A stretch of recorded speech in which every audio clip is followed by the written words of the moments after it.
किस किस्म के मौलवी? अगर कुछ छोकरे किस्म के मौलवी, याद रखो, अगर किसी की मां ने बेटे का नाम अजीजुर रहमान रख दिया, जरूरी नहीं है कि वो बेटा रहमान का अजीज हो जाए। अगर किसी की मां ने बेटे का नाम हबीबुर रहमान रख दिया, कोई जरूरी नहीं कि बेटा हबीबुर रहमान हो जाए। कभी नाम कुछ होता है, काम कुछ और हो जाता है।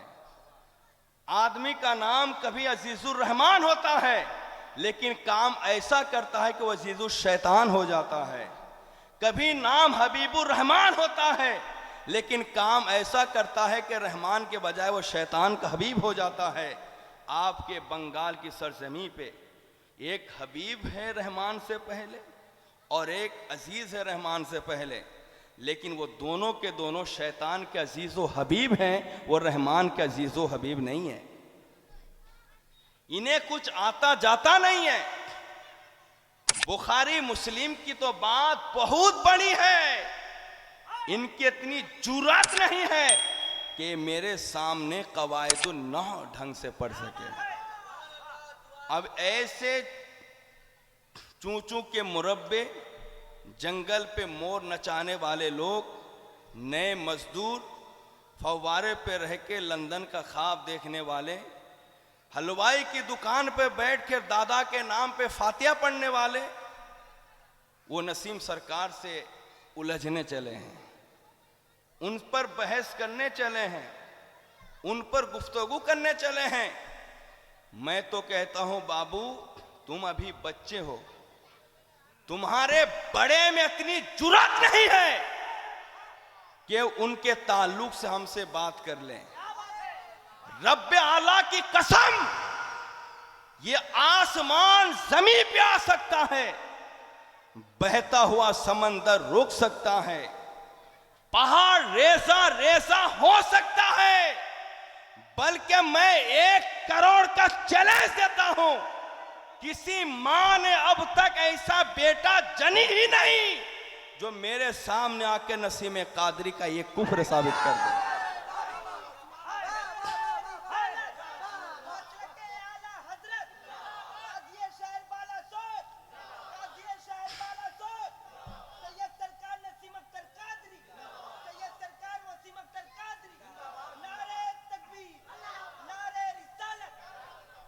आप देखते होंगे, जिस गली में कोई कुत्ता रहता होगा, उसी गली में पहुंचेंगे तो वो भी शेर बन के भौंक देता है।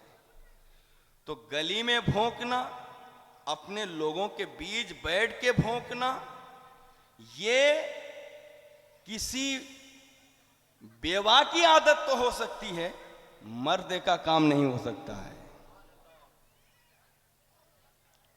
ये लोगों, ये जो आज नसीम सरकार पे भौंका जा रहा है ना, ये आज का तरीका नहीं है, ये तो करबला से हो आया है, ये तो बगदाद से हो आया है, ये तो अजमेर से हो आया है।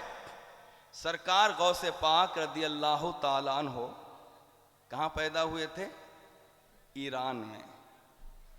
आप हिजरत करके इराक तशरीफ ले आए। जब आप इराक तशरीफ ले आए तो आपकी इल्मी शोहरत इस कदर फैल गई कि आपकी मजलिस में 70-70 हजार लोग शामिल होने लगे। आपकी मजलिस में 70-70 हजार लोग शामिल होने लगे। तो कुछ लोगों ने देखा कि अब्दुल कादिर की वजह से हमारी दरसगाह बंद हो जा रही है, हमारी दुकान नहीं चल रही है। अब्दुल कादिर को जब तक हम लोग नीचा नहीं दिखा देंगे, तब तक हम लोग की दुकान चलने वाली नहीं है। तो अब बगदाद के कुछ लोगों ने 2 बड़े माहिर फन को मुंतखब किया कि जब अब्दुल कादिर इल्मे कुरान पढ़ाएं तो आप लोग वहां पहुंच जाना, और जहां थोड़ी सी गलती कर जाए तो इतना हल्ला बोल देना कि अब्दुल कादिर बदनाम हो जाए। ये सोच के दो आलिम साहब आए। गौसे पाक रज़ी अल्लाह ताला अन्हो इल्मे तफसीर पढ़ा रहे थे उसको। 70,000 तालिबे इल्म हैं। आज हम माइक के जरिए से भी इतने बड़े मजमे को अपनी आवाज नहीं पहुंचा सकते, लेकिन गौसे पाक मुस्तफ़ा जाने रहमत सल्लल्लाहु अलैहि वसल्लम के मोजेज़ा में से एक मोजेज़ा का नाम था, बगैर माइक के आप इस तरह बोलते थे, आगे वाले जितना सुन लेते थे पीछे वाले भी उतना सुन लिया करते थे। गौसे पाक बैठे हैं, 70,000 के करीब स्टूडेंट हैं आपके। दो आलिम आए, दो साइड में बैठ गए और पहले से एक दूसरे को कह चुके थे कि जब अब्दुल कादिर हदीस कुरान की तफसीर बताएंगे, अगर वो सही बोलेंगे तो हम आपस में एक दूसरे को इशारे से बता देंगे कि सही बोले हैं, और जहां थोड़ी सी गलती कर दें, अगर मैं ना समझ पाऊं तो तुम, और तुम ना समझ पाओ तो मैं, एक दूसरे को इशारा करके हल्ला बोल देंगे। जैसे आजकल आरएसएस वाले थोड़ी सी बात में हल्ला बोल देते हैं। इनके पास तो काम कुछ ही नहीं है। जब तक ये फितना नहीं कराएंगे, कौम को नहीं लड़ाएंगे, इनकी हुकूमत ही नहीं होगी। और याद रखिए, नफरत की हुकूमत ज्यादा दिन नहीं चलती है। यूं ही जो लोग नसीम सरकार के खिलाफ नफरत फैलाकर सुन्नियों को तोड़ रहे हैं, इनकी पीरी मुरीदी ज्यादा दिन नहीं चलने वाली है। कौम बेदार हो रही है। हमारे इख्तिलाफ का फायदा जो आज इस्राइल उठा रहा है, इसे भी आज हमारे बच्चे देख रहे हैं।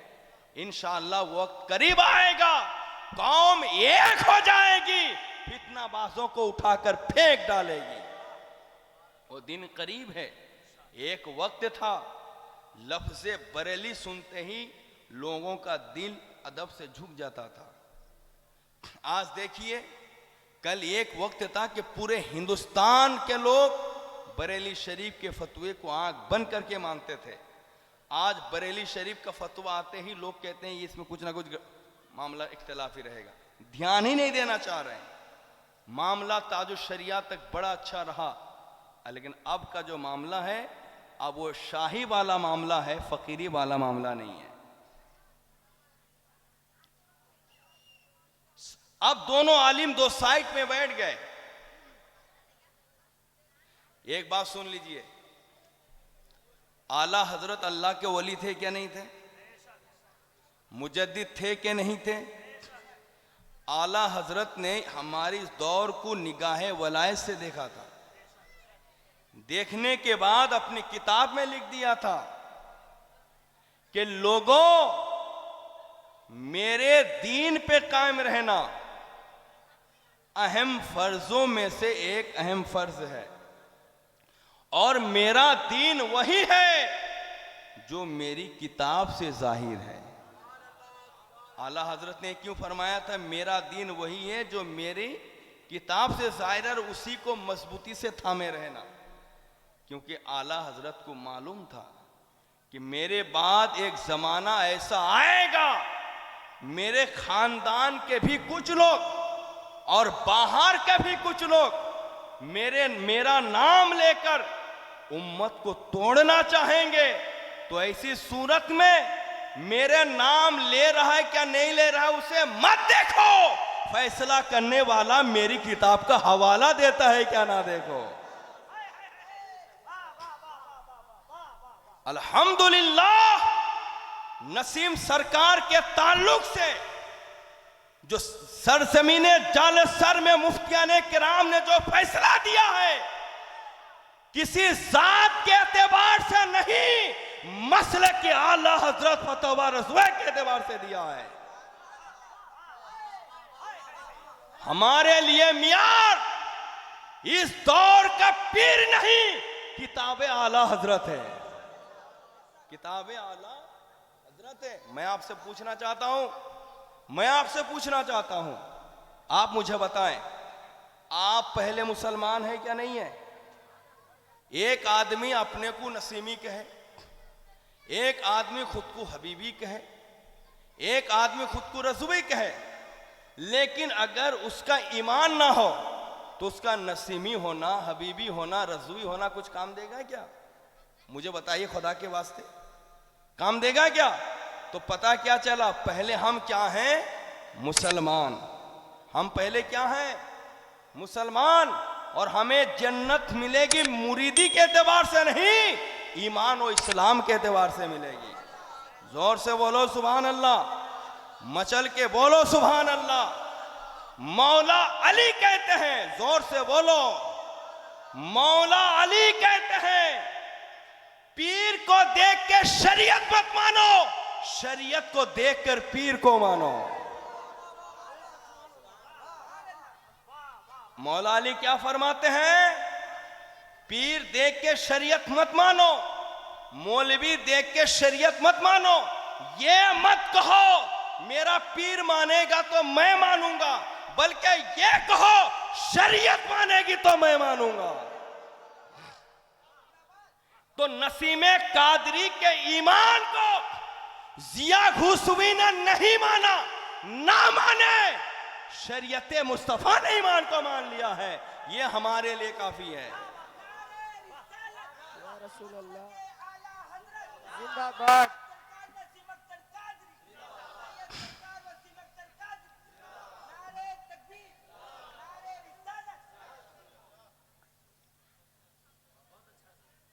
अब दोनों आलिम बैठ गए, गौस पाक कुरान खोल दिए, आपने एक आयत पढ़ी, अच्छा लग रहा है आपको?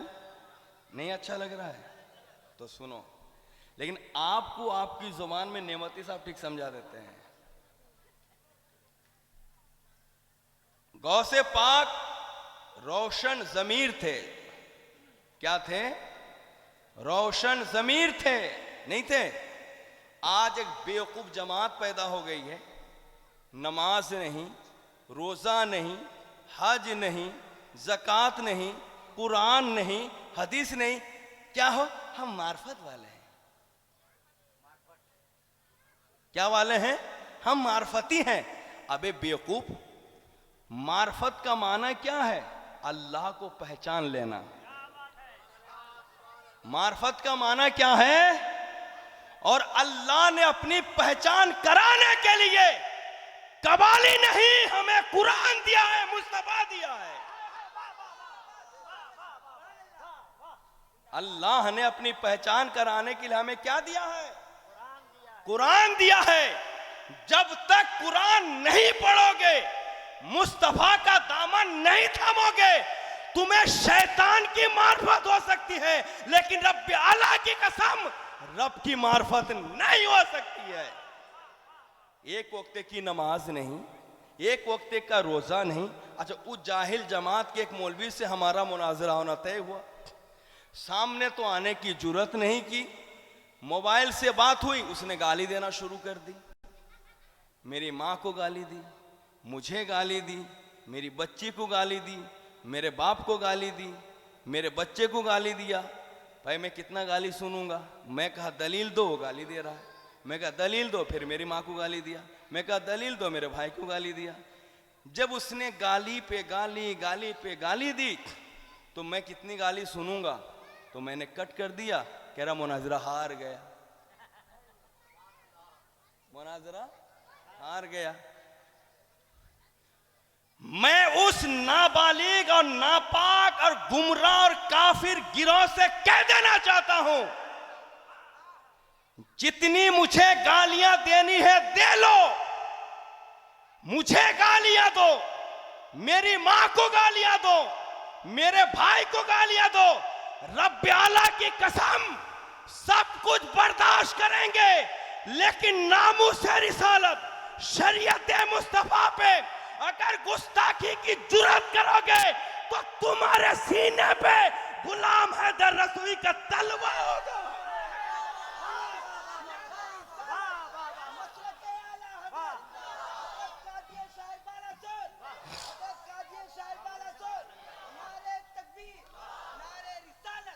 अल्हम्दुलिल्लाह, हम इमाम अहमद रजा खां के रूहानी बेटे हैं।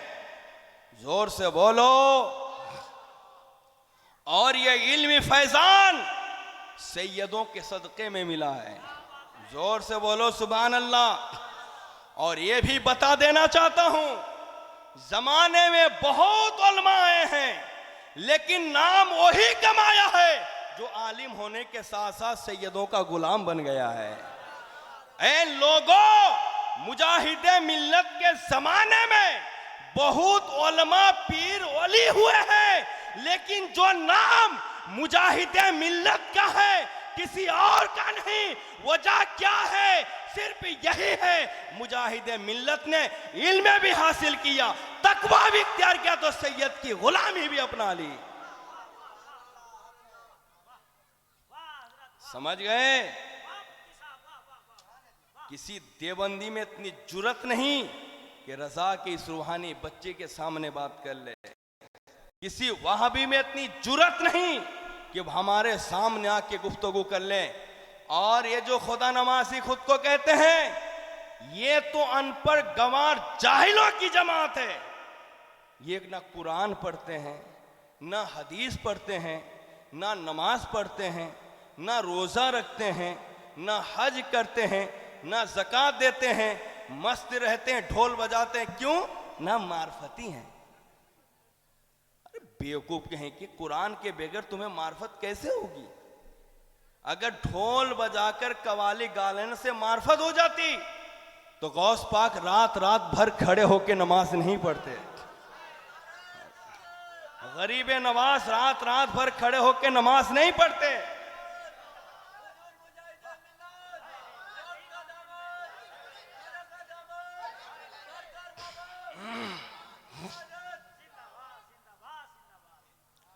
गौस पाक बैठ गए, समझ गए दोनों क्यों आए हैं। समझ गए ना? गौस पाक ने चाहा कि आज मैं भी अपना दिखा दूं।